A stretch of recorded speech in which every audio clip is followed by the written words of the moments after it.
আমার ছেলেকে আপনারা বাঁচান। আমি বহুত কষ্ট করছি, কম কষ্ট করি না আমি এই ছেলের জন্য। 10 মাস 10 দিন পেটে নিয়েছি আমার ছেলেকে। আজকে আমার ছেলে আমার সামনে দুঃখে দুঃখে মরতেছে, এটা কোনো মাই চায় না, ছেলে মরে যায়। আপনাদের কাছে আমি ভিক্ষা চাইতেছি, যেভাবে পারেন আমার ছেলেকে বাঁচান আপনারা। আমি যদি পারতাম আমার দুটো কিডনি বিক্রি করে আমার ছেলেটাকে বাঁচাইতাম, কিন্তু আজকে আমি এমন জায়গায় পৌঁছাইছি ভাই, আমি আমার ছেলেটা বাঁচানোর আমার কোনো ক্ষমতা নাই ভাই। আজকে আমার এই ছেলেটা নিয়ে আমি পথে বসে গেছি ভাই। আমার সহজ সফল যা আছে আমি ছেলেটার পিছনে শেষ করছি ভাই। যদি ভাই আমার এই দেশবাসী আমার ছেলেটার দিকে তাকায়, তাহলে আমি ছেলেটা কই যাবো ভাই? ছেলেটার জন্য আমি সব শেষ করে ফেলছি ভাই। আমি বাঁচতে চাই, আমি পৃথিবী আলো দেখতে চাই। আমার মা বাবা বুক খালি করে আমি যাইতে চাই না। সবার কাছে অনুরোধ, আমি বাঁচতে চাই। সবাই একটু একটু করে বাঁচান আমারে। তো ভিউয়ার্স, আমার এই ছোট্ট ভাইটির কি প্রবলেম হয়েছে তাহলে শুনুন।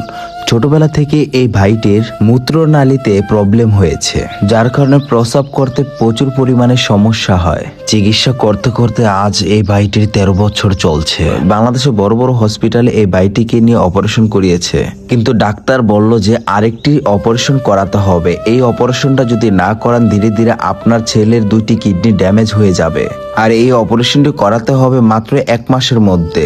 আসুন আমরা সবাই মিলে এই ভাইটিকে তার মায়ের বুকে সারা জীবনের জন্য ফিরিয়ে দেই।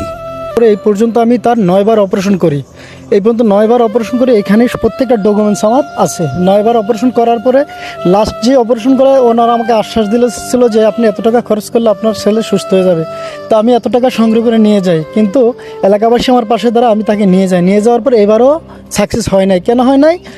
ডক্টর যখন অপারেশনের পরে যাওয়ার পরে দেখতেছি তার ভিতরে অনেক বিশাল সমস্যা। পরে টেস্ট করার মাধ্যমে দেখে তার 2টা কিডনি উল্টানোর কারণে তার যে প্রস্রাবের যে নালীটা এমন পর্যায়ে গেছে, যদি এই 1 মাসের ভিতরে এই 2টা অপারেশন না করাই তাহলে তার 2টা কিডনি ড্যামেজ হয়ে সে ক্যান্সার আক্রান্ত মারা যেতে পারে।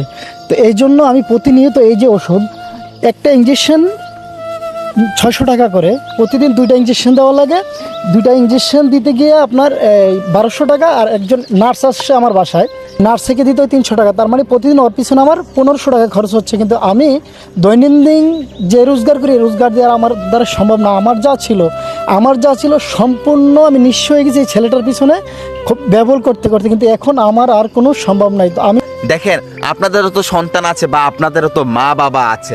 আমরা কিন্তু কেউ চাই না এই মা বাবার বুক খালি হোক, এই সন্তানটা চলে যাক। আমরা চাই তাকে মানুষের মতো মানুষ করতে। এই ছোট ভাইটির অপারেশন করতে 6 থেকে 7 লক্ষ টাকা লাগবে। একটা মধ্যবিত্ত পরিবার তখনই মানুষের কাছে হাত পাতে যখন পিঠ দেয়ালে ঠেকে যায়। আসুন আমরা সবাই মিলে একটি মায়ের বুকে তার সন্তানকে ফিরিয়ে দেই। ভিডিওর স্ক্রিনে দেওয়া বিকাশ ও নগদ পার্সোনাল নাম্বারগুলো আছে, আপনারা দয়া করে যতটুকু পারেন এই ছোট ভাইটিকে সাহায্য করুন।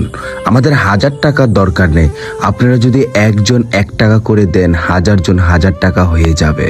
আপনাদের সবাইকে বলছি অনুরোধ করে, আমিও বিডি ইমরান আপনাদের কাছে হাত পাচ্ছি একটা বাইকে বাঁচানোর জন্য। আমি বিডি ইমরান হাত পাচ্ছি একটা মায়ের সন্তানকে বাঁচানোর জন্য। মায়ের সন্তান কখনো খালি করতে চাই না। আমরা অনুরোধ করছি, হয়তোবা আপনাদের মা নেই, হয়তোবা আপনাদের সন্তান পৃথিবী থেকে চলে গেছে। আমরা সবাই চাই যাতে এই সন্তানকে আমরা স্বয়ং সম্পূর্ণভাবে সুস্থ করে কোরআনের একজন হাফেজ বানিয়ে আপনাদের হাতে তুলে দিতে চাই। আমাদের অনুরোধ, আমাদের রিকোয়েস্ট আপনাদের কাছে, কেউ আপনারা ফিরাই দিবেন না আমাদেরকে। এই ভাইটাকে দেখতেছেন, যারা ভিডিওর স্ক্রিনে দেখতেছেন, বিকাশ আর নগদ নাম্বার দেওয়া আছে পার্সোনাল, আপনারা যোগাযোগ করে নেবেন এই মায়েদের সাথে।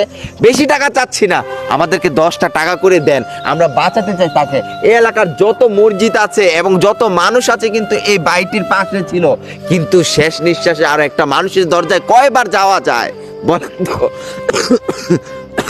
একটা মানুষের দরজায় কয়বার যাওয়া যায় বলেন? এই জন্য আজকে একটা বাবা মা মধ্যবিত্ত পরিবারের ছিল, তারা সুন্দর পরিবার ছিল, পারতে পারেনি বিদায় কিন্তু আজকে আপনাদের পাচ্ছে হাত পাচ্ছে।